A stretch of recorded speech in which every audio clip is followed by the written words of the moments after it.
I'll never forget the way my grandson looked at me that morning. His eyes were so pure, so full of that innocence that doesn't yet know the world's malice.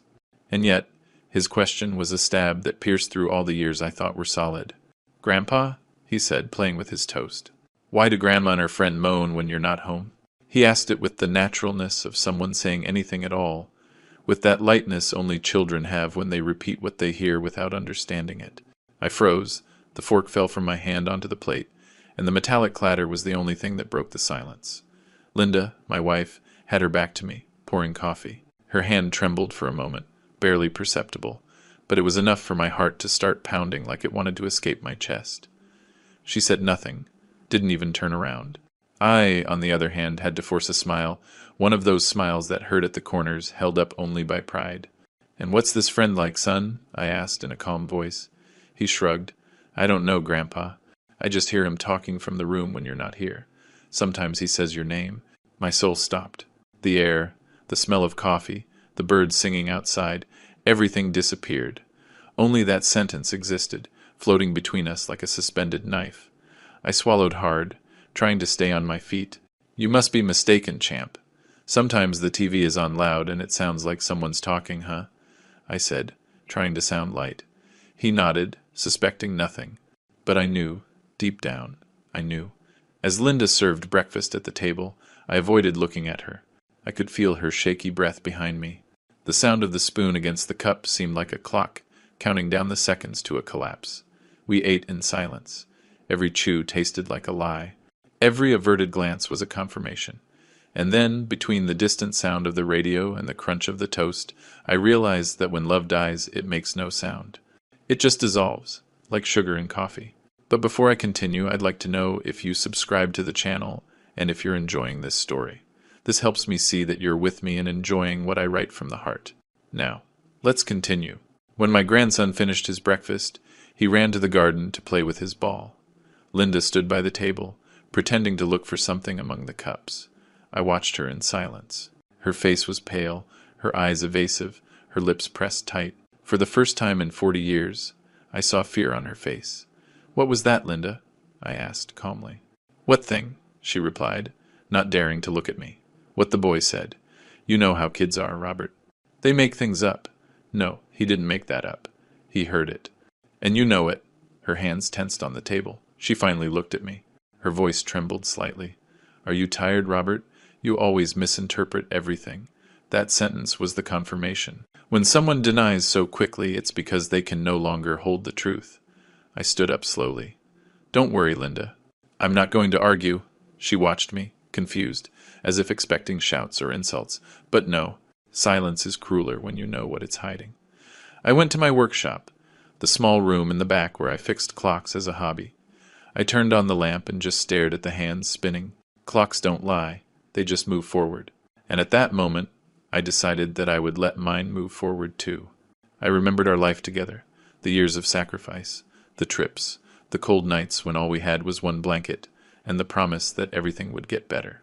I remembered how we laughed when we were young, how we dreamed of growing old together, and it hurt to think that maybe the woman who slept next to me every night no longer existed, that she had been buried under the lies I myself refused to see. I barely slept that night.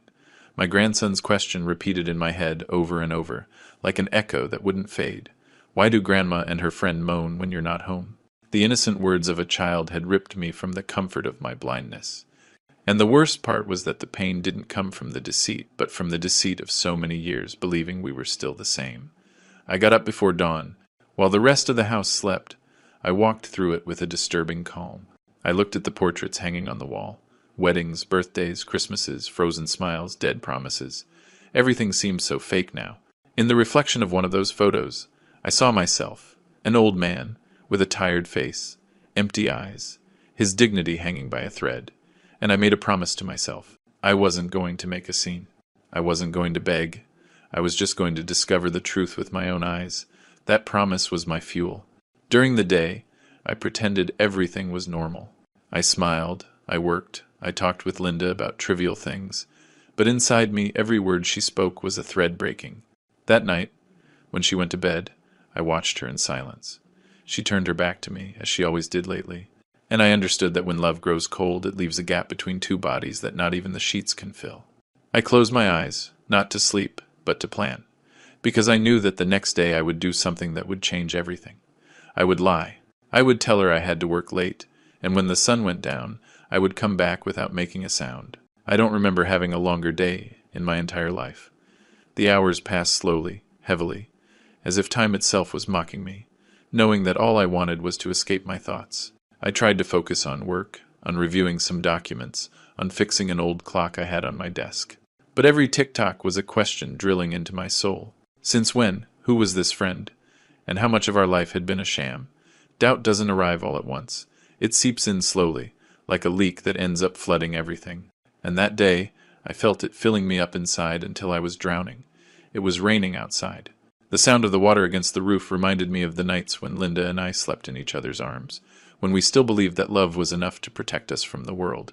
She used to tell me, as long as we can laugh together, nothing bad will happen to us. And for years, I believed it. For years, I was blind. Sometimes I think that routine was our real enemy. The days became so alike that we stopped looking at each other. I took refuge in my work, she in her silences. And when love dies quietly, you're slow to notice the smoke. I remembered the first time I saw her. She was just 23, with black hair, a wide smile, a sweet voice. We met at a town fair. I was selling old clocks, and she was with her mother. She bought one from me, even though it didn't work, just to talk to me. That night I knew I wanted to spend my life with her, and for decades I thought I would. Now, 40 years later, that same woman was sharing her laughter with another man, and she was doing it under the same roof where we slept, where we raised our daughter, where I saw my grandson take his first steps. The thought hurt so much my stomach burned. I lit a cigarette. I hadn't smoked in over 20 years, and I opened the workshop window. The smell of tobacco and rain brought back memories I no longer wanted, because everything, absolutely everything, had Linda's face on it. During lunch, she acted as if nothing had happened. She made soup, served bread, even smiled. I watched her every move, every word, looking for a crack. But Linda was skilled. Her lie had the elegance of someone who has lied many times. "Is something wrong, Robert?" she asked suddenly. "Nothing," I replied. "Just tired." "You've been acting strange since yesterday. Maybe the coffee didn't agree with me." I looked directly at her, waiting for her to look away. And she did, just for a second, but it was enough. "Don't worry, honey," she said, touching my hand. "Everything is fine." That word honey sounded hollow, worn out. It had no weight or truth anymore. It was like an echo from another time. After lunch, I went to the garage. I needed air, distance, anything that would let me think. I sat in the car, without starting it, and closed my eyes. In my head, images of the past mixed with phrases from the present. Everything that had once made me happy was now a dagger. I thought of Ethan, my grandson, of his innocent voice asking that question that had torn open the seams of my life. "Why do Grandma and her friend moan when you're not home?" A child doesn't make things like that up. He just repeats what he sees, what he hears, what the world teaches him before his time. And that's what hurt the most, that Linda's lie had also reached the purity of that little boy. I spent the afternoon in silence. I couldn't face her. I was afraid of what she might say if I cornered her. Because it's one thing to suspect, and another to hear the truth with your own ears. The first blow destroys, the second kills. When night fell, we had dinner together.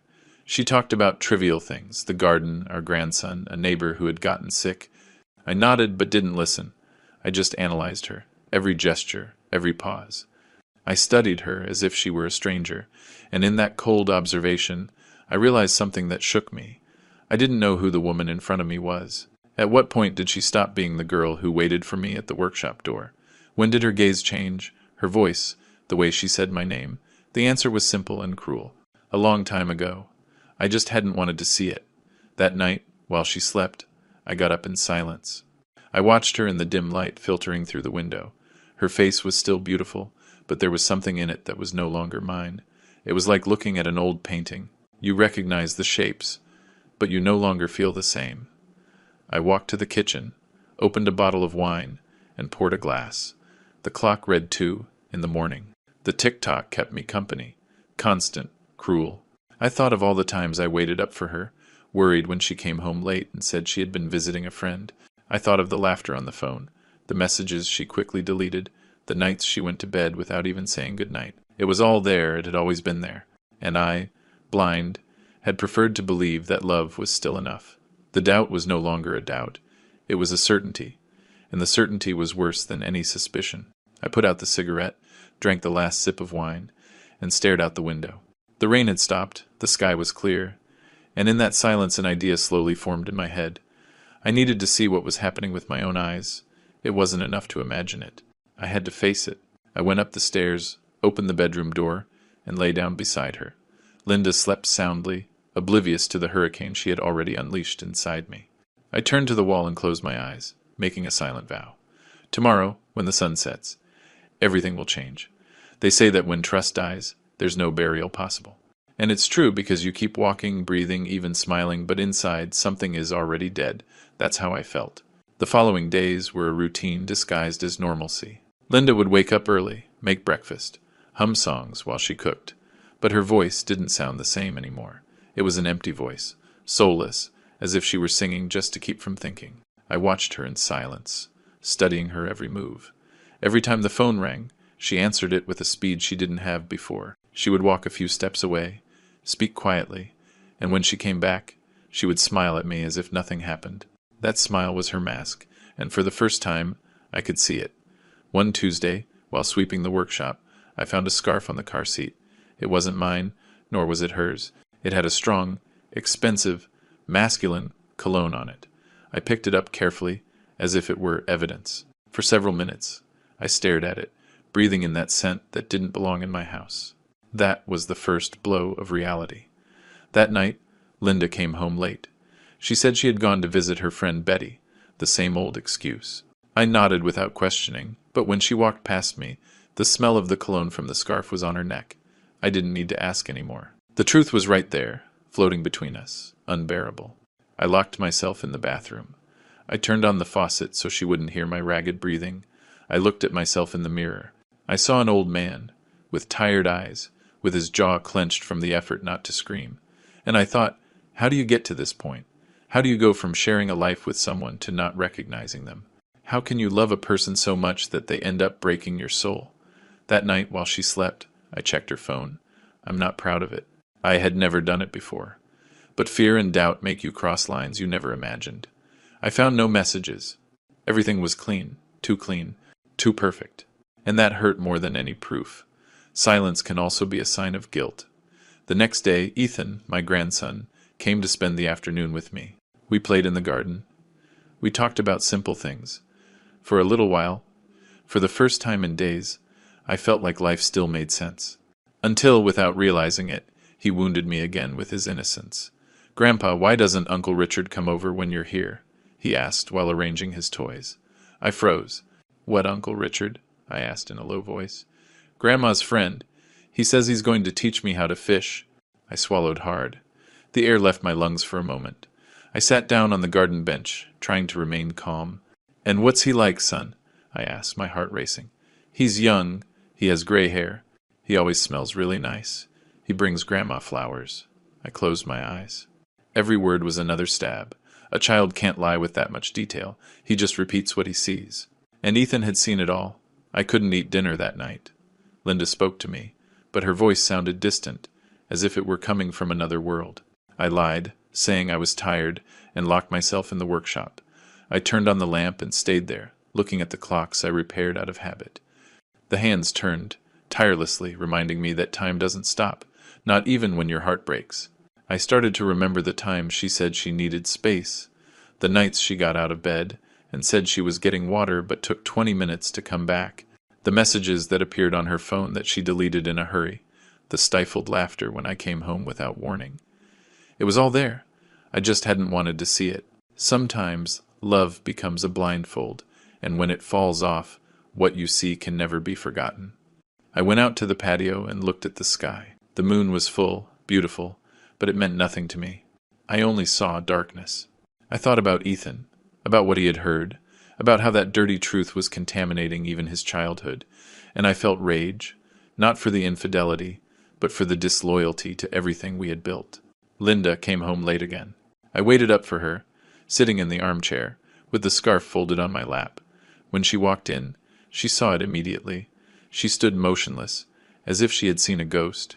"Where did you find that?" she asked, trying to sound calm. "In the car," I replied without looking at her. "Oh, it must be Betty's." "Of course," I said with a bitter smile. "Betty's." She walked past me, her gaze fixed on the floor, and went straight to the bedroom. I turned off the light and stayed there, in the darkness, listening to her footsteps, her sighs, her silence, and I knew there was no going back. That night, for the first time in years, we slept in separate beds. Not because we agreed to, but because love no longer fit between us.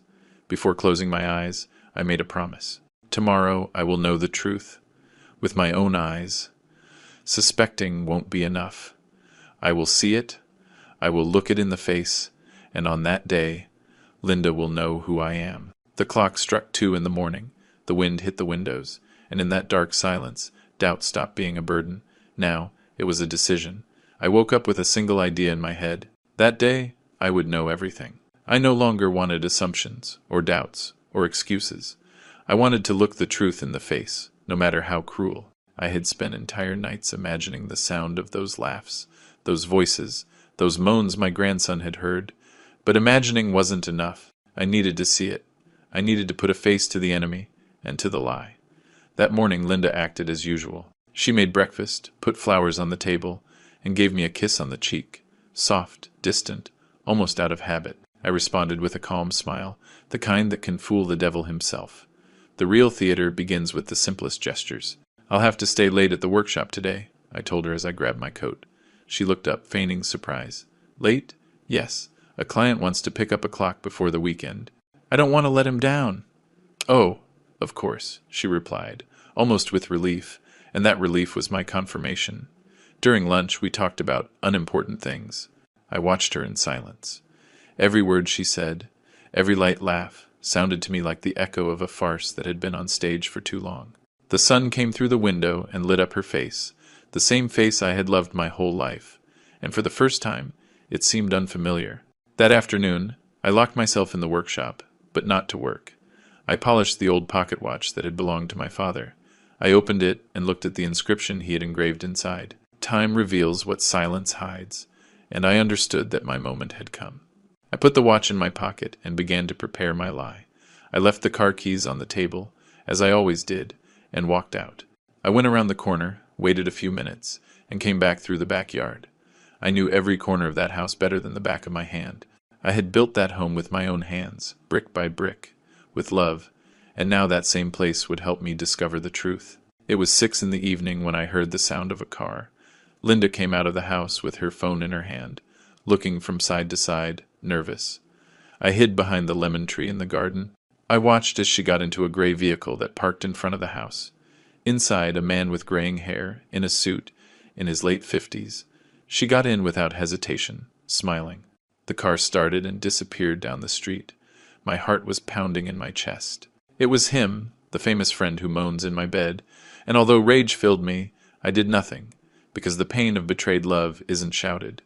It's planned. I waited for an hour, then 2. As the sun began to set, the car returned. Linda got out, her hair disheveled, her face flushed. She entered the house silently, like a thief. I kept waiting. I knew it wouldn't be long before she showered, prepared dinner, and pretended that nothing had happened. At 8 o'clock sharp, I came back in through the front door, making noise with my keys, feigning normalcy. "You're back?" she asked from the kitchen, with a sweet voice that turned my stomach. "Yes. Everything went well. The client was satisfied." "That's great, my love. Sit down." "Dinner is ready." I sat across from her. We ate in silence, like two strangers sharing a table only out of obligation. Her eyes avoided mine. I didn't say a single word. Inside, there was only one thought. Tomorrow, I will know the whole truth. It was hard to sleep that night. The clocks in the workshop marked the slow hours, and each tick-tock pushed me closer to the abyss. In my mind, everything was clear. I would get up early, pretend I had a meeting, leave with my bags, and return at midnight, without a sound, without lights. And what I saw would be the final proof. At 6 in the morning, while it was still dark, I packed my bag. I packed a couple of shirts, a book, and my father's watch. Linda watched me from the hallway, half asleep. "You're leaving so early?" she asked. "Yes. Work doesn't wait. I might be away for a few days. A few days? For what? She asked, with feigned interest. Company business? Nothing serious. Well, take care, she said, and kissed my cheek. Her kiss tasted of betrayal, of lies, of the end of a story. I left with a firm step, got in the car, and drove a few miles to the town's lookout point. There, I waited. The sun rose, the day grew long, and I counted the hours one by one. At 11, I called her from an unknown number. She answered, not knowing who it was. Hello? Linda, it's me, I said with a tired voice. The trip is taking longer. I won't be back until Saturday. Oh, okay. Get some rest, she replied quickly, relieved. That relief was enough for me. I returned home at midnight. I left the car 3 blocks away and walked in silence, my heart beating so loudly I feared it would betray me. The window to our bedroom was slightly open. From there, the dim light of the bedside lamp illuminated the curtains. I heard laughter, whispers, and then the sounds that confirmed everything. I didn't go in right away. I stood still, in the darkness, listening, with my fists clenched. Every second was a wound. And still I didn't cry, because tears are a luxury that the naive can afford. I was no longer naive. I took a breath, walked to the front door, opened it carefully, and moved down the hallway. The floorboards creaked under my steps, as if the house itself felt shame. I reached the bedroom door. Light filtered through the crack. I heard her voice and another, masculine, close. My hands trembled. I rested my hand on the doorknob. I took a deep breath, and in a whisper, I said to myself, Now you will know the truth, Robert, the whole truth. I turned the knob slowly. The door opened a few inches, and what I saw on the other side tore my soul out. When I opened the door, the air grew thick, as if the whole house was holding its breath. The smell of Linda's perfume, mixed with sweat and wine, filled the room. The bedside lamp cast a yellowish light on the bed, and the shadows seemed to move to the rhythm of something that shouldn't be happening. And there they were, she and he, naked, locked in an embrace that twisted my gut. I didn't scream. I didn't make a sound. I just stood there, still as a stone statue, watching as the woman I had shared 40 years of my life with erased me in a second. For a moment, time ceased to exist. I could only hear my own heartbeat and the sound of their ragged breaths. Linda turned her head, saw me, and her face transformed. First it was surprise, then fear, and then shame. She pulled away from him, trembling, trying to cover herself. "Robert!" she cried. "It's not what you think." That phrase, the same one all guilty people say, made me feel a deep nausea. "It's not what I think," I whispered. "Then tell me, Linda, what am I seeing?" The man, that miserable wretch, tried to get up, but his face paralyzed me. It was Richard, my daughter's husband, my grandson's father, my son-in-law. I felt the floor open up beneath me. For an instant, I thought I was going to faint. The betrayal was double, triple, infinite. I hadn't just lost my wife, I had lost my family. Linda was crying, trying to cover herself with the sheets, babbling impossible excuses. Richard said nothing. He just looked down, ashamed, knowing that any word would be another insult. I took a step into the room. My hands were shaking, but my voice came out calm, as if it wasn't my own. "How long, Linda? How long have you been sleeping with our daughter's husband?" she cried. She trembled. "We didn't plan it. It was all a mistake," she mumbled through her sobs. A mistake. That's what she called the disaster that had destroyed my life. I laughed, humorlessly, a broken laugh that hurt my chest. "A mistake," I repeated. "Do you know how many times I slept beside you while you were thinking of him? How many times I looked at you, believing you still loved me?" She lowered her head. I walked over to Richard. The coward couldn't even meet my gaze. "And you?" I said, in a tone I didn't recognize in myself. "You slept with your wife's mother? With your son's grandmother?" He didn't answer. He just whispered something inaudible, and that's what enraged me the most. His silence, his fear, his mediocrity. A man who betrays and doesn't have the courage to own it. "Get out," I told him. "Robert, please," Linda stammered. "I said get out." Richard dressed clumsily, gathered his clothes, and left without looking at me. The sound of his footsteps fading away was the only comfort I had on that cursed night. Linda remained there, crying, barely covered by the sheets. I looked at her for a long time. She was a woman I had known since she was 19, but at that moment she seemed like a complete stranger. She had aged before my eyes. Her face, once full of life, now only showed guilt. "Why, Linda?" I finally asked, my voice breaking. She looked up, tears streaming down her cheeks.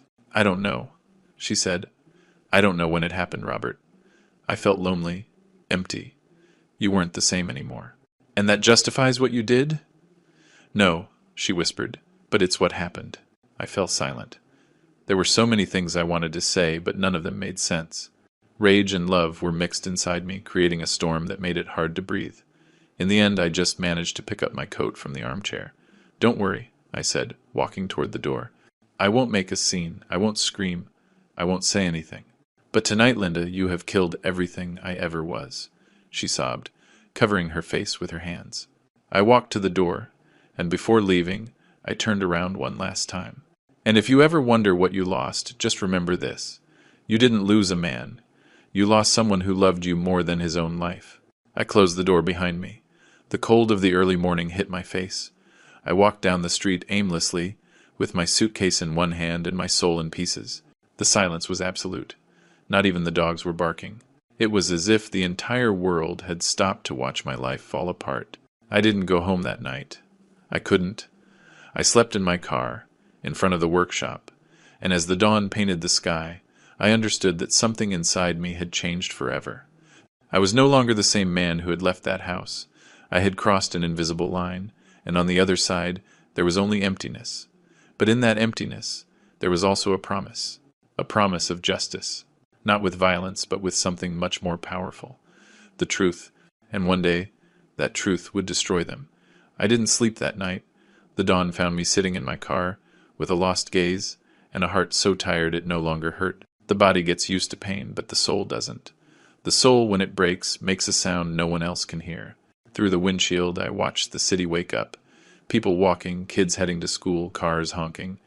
Everything was the same, as if my world hadn't collapsed just hours before. And in that contrast, I found something cruel. Your own pain always seems small when the world doesn't stop. I started the engine and drove aimlessly. I passed by places where we had been happy. The coffee shop where we met, the theater where we saw our first movie, the church where we baptized our daughter. It all seemed like a mockery of fate. Every memory had Linda's face, and every corner, the echo of what would no longer be. I stopped the car by the river and just sat there, watching the water flow. I thought about jumping, about disappearing, about letting time erase me like a stone in the current. But no, I wasn't going to give them that power. Not her, not him. They had taken my peace, but not my name, not my dignity. At noon, I went back to the workshop, washed my face, tried to pull myself together. I knew that sooner or later I would have to see them again. Not Linda, but my daughter, and that thought squeezed my chest. It wasn't her fault, or so I thought. Until that moment, that afternoon, my daughter Lucy arrived with Ethan, my grandson. She walked in, smiling, as if nothing was wrong. "Dad, I came to see you. Mom told me you've been a little strange these days." Strange. That was the word she used. If she knew what her mother had done, she wouldn't have called me strange. She would have called me dead. Ethan ran to me, climbed onto my lap, and hugged me with that strength only children have. And it was that hug that kept me standing. For him, not for anyone else. I decided to hold back. "I'm fine, honey," I lied, "just tired." "I know you, Dad. Don't lie to me," she insisted. "Did you fight with Mom?" I looked at her intently. She was just like Linda when she was young. Same smile, same eyes, and yet, seeing her hurt more than anything else. "No, Lucy, we didn't fight. Sometimes life just wears out, that's all." She watched me in silence, confused. She didn't press. But I knew from her look that she suspected something. That night, when they left, I was alone in the workshop. The silence was so thick it seemed to have weight. Only the tick-tock of the clocks filled the air, reminding me that time kept moving forward, even though my life had stopped. I didn't want to go back to the house, but I couldn't help but wonder what she was doing. Was she sleeping peacefully? Did she feel guilty? Or was she still sending messages to that bastard? Every thought was a stab of pain. At 10 o'clock, my phone rang. It was Linda. I didn't answer. She left a voicemail. Her voice was broken. "Robert, please, let's talk." It wasn't what it looked like. "I'm begging you, don't hate me." I didn't reply. I did hate her, yes, but even worse. It hurt to still love her, because love doesn't die instantly. It dies in silence, and I was learning to listen to it die. I turned off my phone and poured myself a drink. The whiskey burned my throat, but it wasn't enough to burn away the memories. I took a piece of paper and started writing. Not a farewell letter, but a promise. I won't make a scene, Linda. I won't tarnish your name, but you won't tarnish mine either. What you did will not go unpunished. I won't scream. I won't cry. I will just wait for the right moment, and when it comes, you and Richard will understand what it means to lose everything. I put the paper in the desk drawer. I folded it carefully, like someone saving a bullet. That night I slept on the workshop floor. The cold seeped into my bones, but it was better than the warmth of a bed that was no longer mine. I stared at the ceiling, at the wooden beams, and thought about how life can turn in a single second. A child asks an innocent question, and everything comes crashing down. When I woke up, the sun was just beginning to rise. I went out to the patio and breathed in the cool air. The birds were singing as if the world was blameless. I lit a cigarette and let it burn down between my fingers. It was my way of keeping the silence company. Mid-morning, Lucy called again. Dad, Mom is doing really bad. She won't eat. She won't stop crying. Don't call me to talk about her, I said, my voice cold. What's going on between you two? She insisted. Ask your husband. There was a long silence on the other end of the line, so long I could hear her breathing speed up. What do you mean by that, Dad? Ask him, Lucy, I repeated and hung up. That was the beginning of my disappearance. I turned off my phone, packed a few things, closed the workshop, and left town without looking back. I didn't know where I was going. I just needed to leave. Sometimes silence is the only refuge left. I drove for hours. The road was long, lonely. I passed through towns I didn't know, dry fields, mountains. The sun was setting and the sky was stained red, like an open wound. And in that landscape, I understood that silence didn't just hurt, it also healed. I didn't go home that night, or the next, or for a long time, because sometimes, to get your soul back, you have to lose everything. And I was willing to start over, even if it was from nothing. The day I crossed the town line without looking back, I felt something inside me break for good. It wasn't just the marriage, or the betrayal, or the pain. It was my entire life splitting into two halves that no longer fit. Behind me were the memories, the portraits, the laughter, the house I built with my own hands, and a woman who had decided to destroy it all. I drove for hours without a destination. The road seemed endless. The wind beat against the car window, and every mile was a way of distancing myself from the past, even though I knew that memory travels with you, hidden in the back seat. I ended up in a small coastal town, a quiet place, almost forgotten by time, where the smell of salt and wet wood mixed with the voices of fishermen at dawn. I rented a room in an old boarding house facing the harbor. The owner, a man with a white beard and kind eyes, didn't ask many questions. I liked that. I had no answers to give. The first few days were filled with absolute silence. I would walk on the beach at sunset, listening to the sea and trying to empty my head. But the sea has a memory, and with every wave, it seemed to return the images I wanted to forget. Linda's face, my daughter's eyes when I told her to talk to her husband, my grandson's innocent voice repeating that damned question. Sometimes, in the early morning, I would wake up with a start, feeling like someone was calling my name. I'd turn on the lamp, look at the empty room, and find myself alone, with the echo of my own thoughts. Loneliness, when it's not chosen, has a bitter taste. I tried to distract myself with work. In the harbor market, I found a small, abandoned workshop. The owner rented it to me for cheap, and little by little, I fixed it up. I started repairing clocks for the neighbors, just like I used to, and with every gear that started turning again, I felt like a piece of me was also being put back together. Weeks passed, time became kinder, or maybe I just learned not to fight it.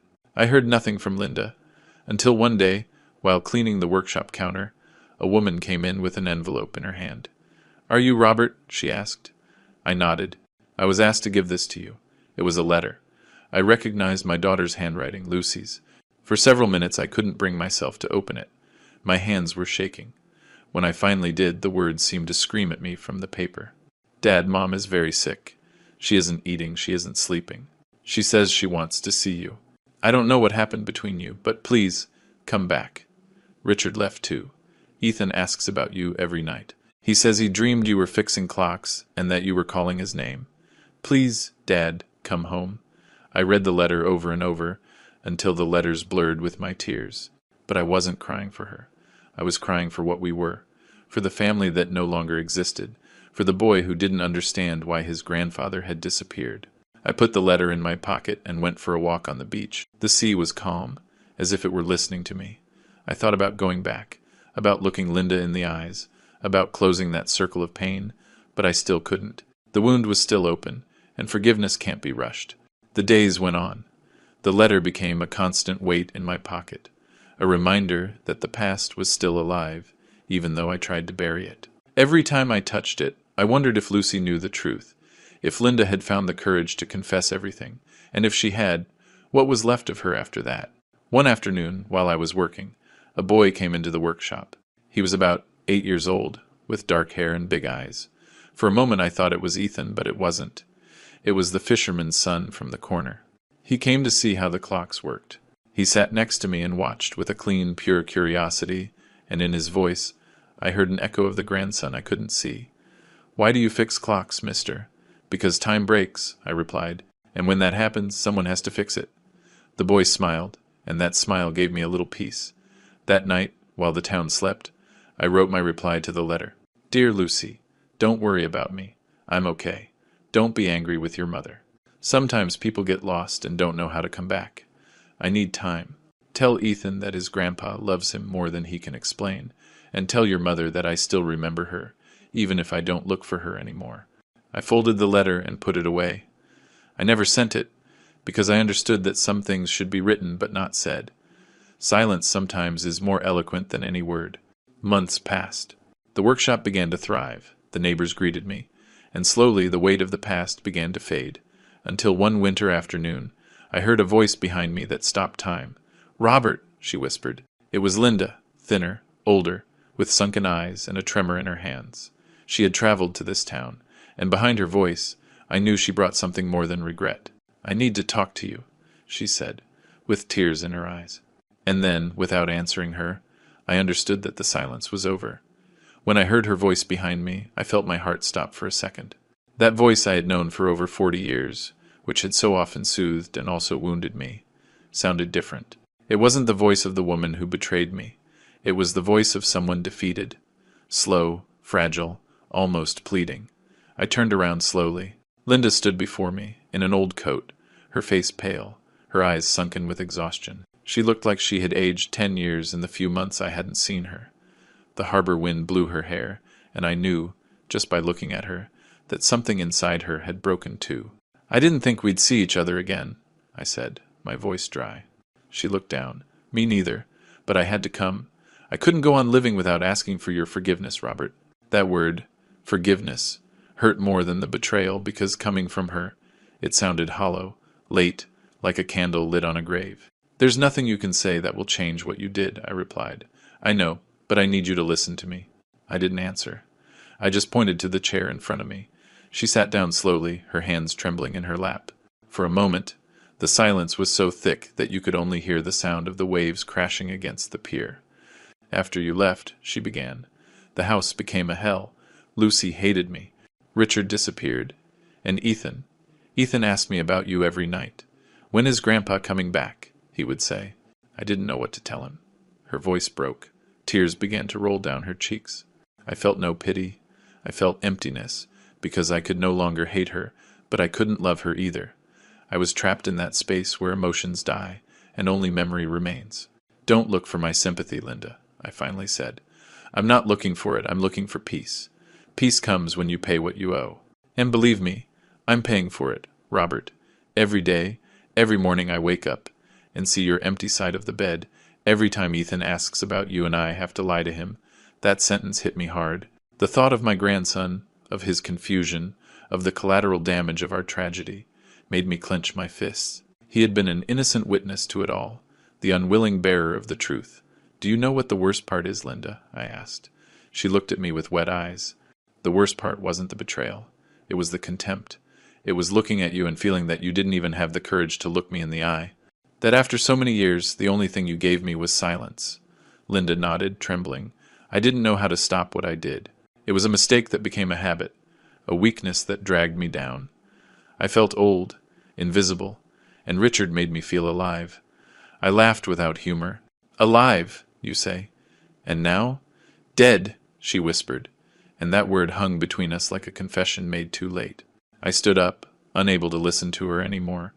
I walked to the door and looked at the sea. The sunset painted the sky a sad red, and I thought that the color of forgiveness must look like that, something beautiful and painful at the same time. "You shouldn't have come, Linda," I said without turning around.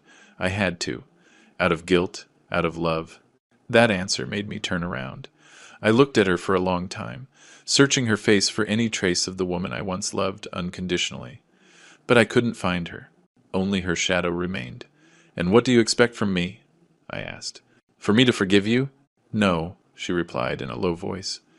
"Just for you to listen to me, to know that you weren't the one to blame." I remained silent, because deep down, a part of me did feel guilty. I had let routine extinguish what was once a fire. I had stopped looking at her, talking to her, making her feel alive. And although nothing justified what she did, that shared guilt hurt me even more. Linda stood up, walked toward me, and touched my hand. It was a light gesture, but I could feel her trembling. "I just wanted to see you one more time, Robert. I wanted you to know that, despite everything, I loved you. I didn't pull my hand away, but I didn't hold hers either. I left it there, motionless, between hers, as if that gesture were the last bridge between two lives that could no longer meet. I don't know what love means anymore, Linda," I finally said. "Because, if this was love, I prefer silence." She nodded with tears in her eyes. "Then I'll go." I walked her to the door. The sea wind was blowing hard, and her coat moved as if trying to hold her back. Before she left, she looked at me one last time. "Lucy doesn't know the truth," she said. "But Ethan heard me cry your name every night." I didn't know what to say. She lowered her head and walked away. Her footsteps echoed on the pier until they faded, and I stood there, watching the horizon, understanding that exile wasn't a place, it was a state of the soul. I didn't sleep that night. I opened my daughter's letter for the umpteenth time, reread it slowly, and understood that I had to go back. Not for Linda, not even for myself, but for Ethan, for the boy who had witnessed the end of a family, and who deserved to know that love, even when it breaks, can heal. I took my father's watch. I put it in my pocket and wrote a single sentence in my notebook. "Time reveals what silence hides." At dawn, I knew it was time to return. Returning felt like walking through a dream. The road I had traveled in anger months before now felt different, as if time had changed the colors of everything. The streets seemed narrower, the houses older, and the air thicker. I wasn't the same man who had left. Not the same one who had loved, not even the same one who had hated. I was someone tired, with no desire for revenge, but with a deep need to understand. I arrived at the house on a gray afternoon. The gate was ajar, and the garden neglected. The flowers Linda had tended to with such care were withered, and the old lemon tree we planted the year Lucy was born had dry branches. The silence was absolute. Not a voice, not a footstep, not a sound to tell me that someone lived there. I knocked on the door. Nothing. I pushed it gently. It opened with a long creak, as if the wood itself was complaining about my return. Inside, everything smelled of confinement and dust. The furniture covered with white sheets, the portraits crooked, the clocks stopped. It was as if time had left with me. I walked to the living room. On the table was an envelope. My name was written in Linda's handwriting. I trembled when I saw it. For a moment, I didn't want to open it. I was afraid that inside that piece of paper lay the final wound, but the silence forced me to. I sat down, and with trembling hands, I broke the seal. Inside, there was a long letter, written in blue ink, with small smudges that looked like dried tears. I began to read. "Robert, if you are reading this, it means you finally came back. I am no longer here. My body couldn't bear what my soul carried. I swear I tried to go on. I prayed for you to return. I dreamed of seeing you walk through the door just to tell me that, even if you didn't forgive me, at least you would listen. But I know I didn't deserve that comfort. I made the worst mistake of my life, and I don't just mean betraying you, but betraying the life we built. Richard was a shadow, a distraction for an empty woman who no longer knew who she was. But you were always my truth. Lucy never knew anything. And I beg you, Robert, don't tell her. Let her live with a clean image of her mother.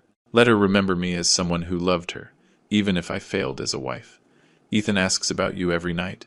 I tell him you're working far away, fixing clocks for important people.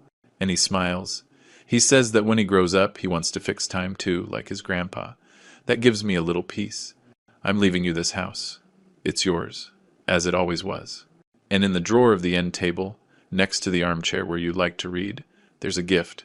It's not much, but it represents what I have left of you, my gratitude, my love, and my regret. If there is something after this life, I hope to see you there, where time doesn't exist and silence doesn't hurt. Yours always, Linda. When I finished reading, the tears were falling uncontrollably. I couldn't remember the last time I had cried like that, perhaps because I had never cried out of compassion until that moment. I stood up and walked to the armchair she mentioned in the letter. I opened the drawer. Inside was a small, old wooden box. I opened it carefully. Inside, I found my father's watch, the one I thought was lost, but it was no longer the same. On the back case, delicately engraved, were 3 words, "Still waiting for you." I felt the air leave my lungs. I pressed the watch against my chest and closed my eyes. The sound of its ticking, for it miraculously worked, filled the silence of the house, and that tick-tock was like hearing her breathe one last time. I don't know how long I was there, maybe hours, maybe just minutes, but I knew in that instant that something inside me was being set free. I went out to the garden, sat under the lemon tree, and looked at the cloudy sky. The air smelled of rain. I thought of Linda, of her guilt, of her trembling voice, of the twisted love that had united and destroyed us. And for the first time, I felt no resentment, only sadness, and a deep compassion for us both, because, in the end, no one comes out of love unscathed, and we all, in some way, end up being guilty of something. That night I slept at home for the first time since I left, and at dawn the clock was still ticking, as if she were still there, reminding me that even the deepest wounds can beat again. The dawn found me sitting in the garden, with my father's watch in my hand and Linda's letter on my lap. The tick-tock filled the air like a constant breath, a reminder that time moved on, even though I felt mine had stopped. The sky was turning gray, as if it knew what I was about to do, return to the only place that still tied me to life. Lucy, my daughter, the only reason I had left not to become just another ghost. I looked at the empty house one last time. The walls held the history of a family that no longer existed, laughter that time had devoured, photographs hanging like witnesses to a lie, smells that still lingered like open wounds. I felt no hatred, no love, just a silent need to close this circle. I left the letter on the table next to the watch and walked out slowly. The wind hit my face with the smell of rain and wet earth. As I walked to the car, I thought of Linda, of what she must have felt writing those words, of the weight of her guilt, of the loneliness that killed her without anyone noticing, and I understood something it took me a lifetime to learn. Sometimes the punishment isn't imposed by another, but by oneself. I started the engine and drove with no fixed destination. The road stretched out before me like an old scar, marked by the years, but still visible. For the first few hours, the silence inside the car was unbearable, until, in a reflex action, I turned on the radio. An old song filled the air. It was one of the ones Linda used to sing while cooking on Sundays. I had to turn it off. I didn't want the past to have a voice again. The journey was long. I crossed towns, fields, and roads I knew by heart. Every mile was a thought, a question, a doubt. What would I say to Lucy? Would I tell her the truth about her mother? Did I have the right to break her soul to soothe mine? When I arrived in her town, the sky was covered with heavy clouds. The wind dragged leaves and dust through the streets, and people hurried to take shelter before the rain fell. I parked in front of my daughter's house. It was a small house, painted white, with a garden full of flowers and toys scattered on the ground. The sound of a bicycle falling echoed from the past. Ethan, as soon as I got out of the car, I saw him running towards the door, laughing. He had grown. He was no longer the 8-year-old boy who asked me the question that changed my life. Now he was a tall boy, with messy hair, and the same curious eyes as always. When he saw me, he stopped dead in his tracks. His eyes widened in disbelief. "Grandpa." I couldn't speak. I just nodded, barely, and then he ran to me. He hugged me with a force that broke me inside. His heart beat fast against my chest, and for an instant, all the pain disappeared. Because in that hug was life, the innocence that the deceit had not been able to corrupt. "You came back, Grandpa," he whispered with a trembling voice.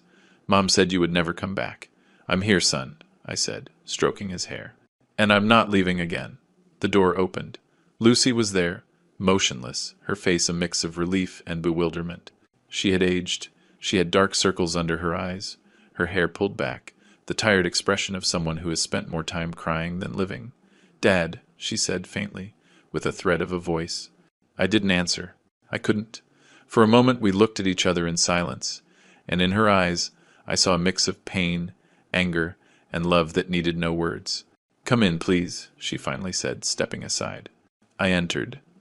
The house smelled of fresh coffee, of home, of everything I had lost. On the dining room wall were pictures of Ethan, school drawings, and among them, a photo of me. She hadn't completely erased me, and that, amidst everything, was like a breath of fresh air. We sat at the table, the three of us. Ethan went to his room, leaving space for the conversation he knew had to happen. Lucy remained silent, her hands clasped together. I waited for her to speak first, but she was the one who couldn't hold it in any longer. "Mom died 3 months ago," she said abruptly, without beating around the bush. I felt the air being knocked out of me. I knew she was dead. I had sensed it from the letter, but hearing those words from my daughter's mouth was different. It was real. It was final. Lucy took a deep breath. "I didn't want to tell you before. I didn't know where you were, or if you wanted to know." I nodded in silence. "She left a letter for you," she continued. "She told me that if you ever came back, I should give it to you, but I think you already found it." "Yes," I replied in a whisper. I read it. Lucy looked down. "I never understood why you left like that, without an explanation. I thought you had gone crazy, that you wanted to punish us all, but when Mom got sick, I started to suspect." I remained silent. I knew this moment would come. I knew I would have to face the truth I had avoided for so long. "Lucy," I began with a trembling voice, "there are things a daughter shouldn't know. Things that, if she knew them, she could never forget." "And you think I don't know?" She interrupted me, her eyes full of tears. "Dad, I'm not stupid. I know what happened." I sat still. My heart sank. "You know?" "Yes. Mom confessed to me before she died. She said she couldn't leave with that weight on her conscience, that she needed to tell me." I looked at her, incredulous. I didn't know whether to feel relief or sadness. Lucy was crying, but her tears were not just for her mother. They were for everything, for me, for her childhood, for the family that the lie had destroyed. "At first, I hated her," she said. "I couldn't believe it. I couldn't understand how she could have been capable of something so dirty, so cruel. But then I saw her get sick. I saw her wither away, and I knew she was already paying for it." Her voice broke. "You didn't see her in those last days, Dad. She wouldn't eat, she wouldn't sleep. She just stared out the window with the watch in her hand, that watch of yours, the one you have now. She said that if she listened to it long enough, maybe you would forgive her." I couldn't answer. Every word she said was a blow. The image of Linda, alone, waiting for the forgiveness I never got to give her, tore my soul apart. "Lucy," I finally said, taking her hand, "there are no words to erase what happened. But I want you to know something. I never completely hated her. I loved her even when it hurt to do so. And if I didn't come back sooner, it was because I was afraid to see what was left of us." She looked at me, with tears streaming down her cheeks. "She knew you would come back. She always said it, that one day the clock would chime again and you would walk through that door. And when she died smiling. I couldn't help it. I cried. I cried like I hadn't cried in my entire life." Lucy hugged me. And for the first time since that cursed night, I felt the weight begin to lift. Because pain, when shared, hurts less. And because, despite everything, there were still the three of us. Her, Ethan, and me. "And Richard?" I asked after a long silence. Lucy looked away. "He left. He disappeared after you left. He tried to come back months later, but I couldn't look at him anymore. I kicked him out of the house. I never heard from him again." I nodded. I felt no satisfaction, no revenge, just an infinite exhaustion, the kind of exhaustion that war leaves after the last battle. "Don't look for justice, Dad," she said. "Life has already taken care of it." I stared out the window. Ethan was playing in the garden, laughing, oblivious to everything, and I thought that maybe that was the only thing worth saving, his innocence, so that he wouldn't have to carry the sins of the adults. Lucy poured me a coffee. We sat in silence. The wall clock marked the time. Paused. Constant. The same sound that had filled my childhood, my days with Linda, my nights of solitude, but now it sounded different. It sounded like peace. "Dad," she said in a soft voice, "stay." "Here?" "Yes. At home.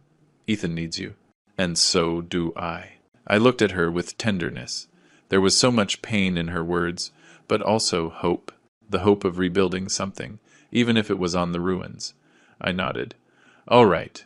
I'll stay." That night, I slept in the guest room. The sound of the rain against the windows lulled me to sleep as if the world was giving me permission to rest. For the first time in a long time, I didn't dream of the past, only of the sea, and of a distant voice that said, "Time reveals what silence hides." When I woke up, Ethan came running in and jumped on the bed.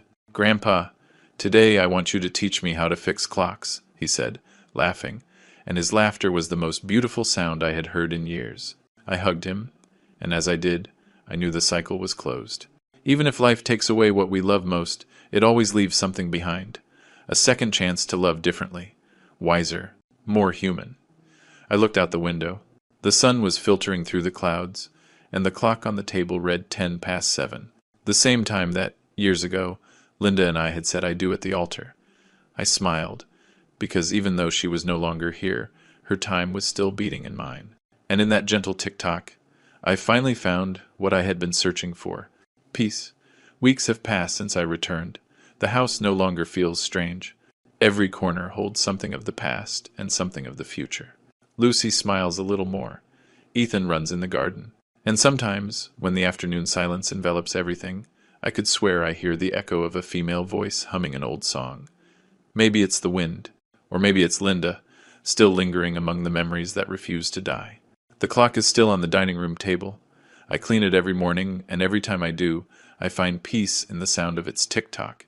It's funny. For years I hated that sound because it reminded me of what I lost, and now I seek it out like someone seeking company. Time doesn't heal anything, but it teaches you to see things differently. One afternoon, while Ethan was doing his homework, Lucy came down with a wooden box in her hands. "Dad, I found this among Mom's things," she said. "It's locked. I think you should be the one to see it." The box was small, the size of a book. It had a rusty lock and a nearly faded label. On the lid, a single word was engraved in a firm hand. "Us." My heart skipped a beat. That word was too big for such a small box. I looked for the key among Linda's things, without success, until Ethan, curious, approached with a smile. "Grandpa, I know how to pick locks," he said, and with a small paper clip, he forced it open in seconds. The metallic click sounded like a wound opening. Inside were letters, dozens of them, some addressed to me, others with no name. There were old photos, newspaper clippings, a yellow envelope with my full name on it. For Robert, if he ever wants to understand. My hands were shaking. Lucy sat next to me. Ethan, as if understanding that this was not for him, went to the garden. I opened the envelope. Inside was a long letter, written in the same blue ink as the last one I found at home. But this one was different. It wasn't a farewell. It was a confession. "Robert, if you are reading this, it's because you decided to come back, or because fate finally pushed you to know the truth I never had the courage to tell you. I know you hate me, and I understand. But before you close this letter, promise me you'll read to the end. What happened with Richard was not what you think. He was not my lover. He was my accomplice. Let me explain. When I found out I was sick, I didn't want to tell you. I was scared. Scared you would look at me with pity, that you would waste away with me. The diagnosis was clear. Cancer. Advanced stage. I only had a few months. Richard was the one who went with me to the appointments, who helped me hide it, who promised to keep silent so you wouldn't find out. He was my support, but never my lover.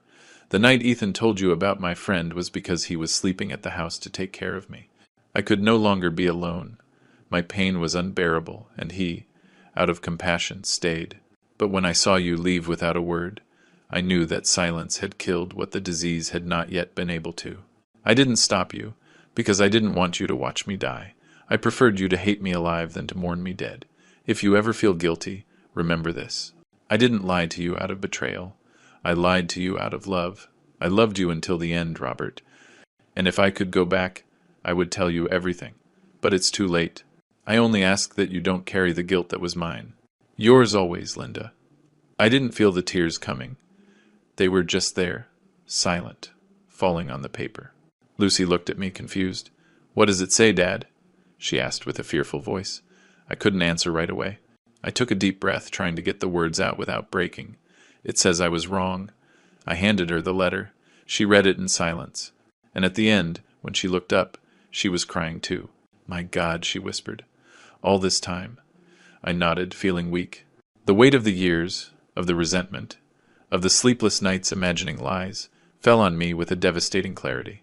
There had been no betrayal, only misunderstood love, fear, and silence. Linda had carried it all to protect me from a pain that, in the end, reached me anyway. And Richard, the man I had hated with all my soul, had been the only one who was with her when she needed him most. The enemy didn't exist. The enemy was my pride. I looked at the box, at the photos of us young, smiling on the beach, hugging a little Lucy, laughing with our eyes closed. Everything I had destroyed with my anger was still there, intact, waiting for me. And I understood, with a brutal clarity, that true love does not die with death or with a lie. It only transforms. Lucy took my hand. "Dad, she loved you until the end." And I judged her without listening.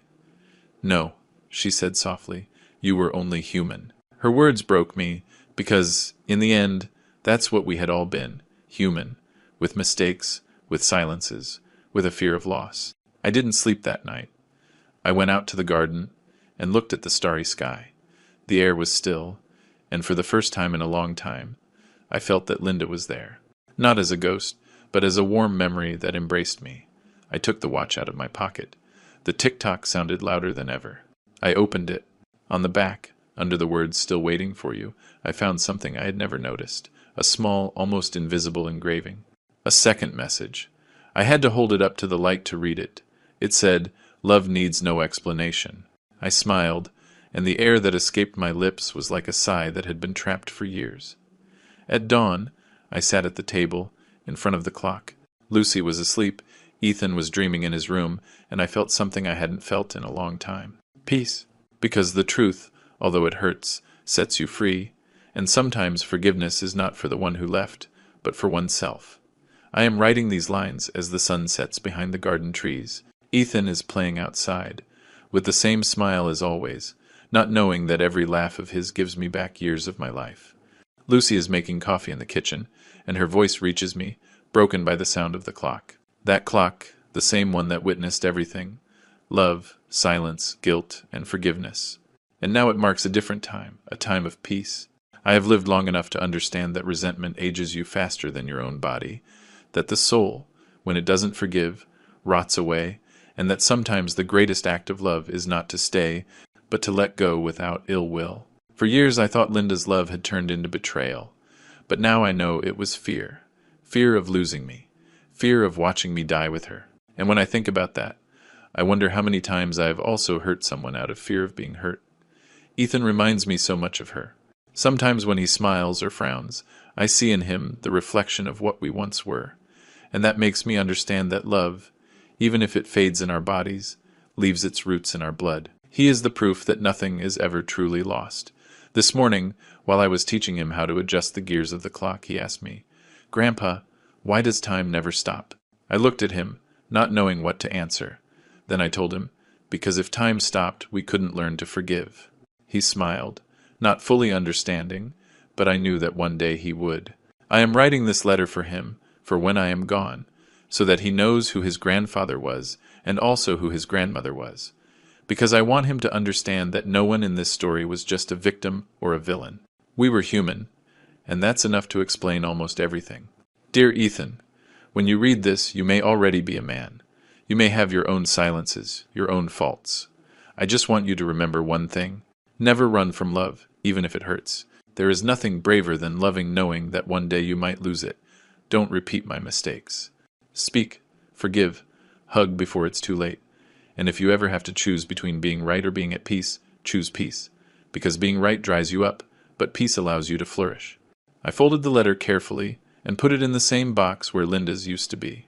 The clock is still there, marking its slow rhythm. Each tick-tock seems to say my name, as if time is calling me softly. Lucy came into the room and smiled at me. "What are you writing, Dad?" "Just a few words for Ethan," I replied. "Can I read them?" "Not yet. It's for when I'm gone." She nodded without saying anything. She came closer, hugged me, and whispered in my ear, "Thank you for coming back." That thank you both hurt and healed me, because I understood that forgiveness is not asked for with words, but with presence, and that sometimes just being there, simply being, is worth more than any apology. The sun has almost set. The garden is covered in a golden light that makes the leaves of the old lemon tree shine. The same one Linda and I planted so many years ago. It still bears fruit, and every time a branch blossoms, I feel like I can hear her voice telling me that everything is all right. Ethan runs in with dirty hands and a bright smile. "Grandpa!" he shouts. The clock started ticking louder again. "That's right, son." I tell him it's because it has finally learned to forgive. He laughs without understanding, but he hugs me, and in that hug, I feel that my life, in the end, has had meaning.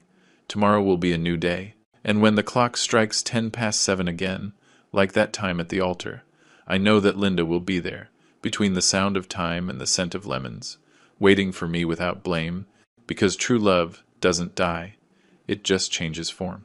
I close my eyes. The tick-tock becomes slow, paused, serene, and for the first time I am not afraid of the silence, because there is nothing left to forgive, only to be grateful for. Sometimes love doesn't end, it just changes form. And forgiveness, when it comes, doesn't erase the past, but illuminates it with peace.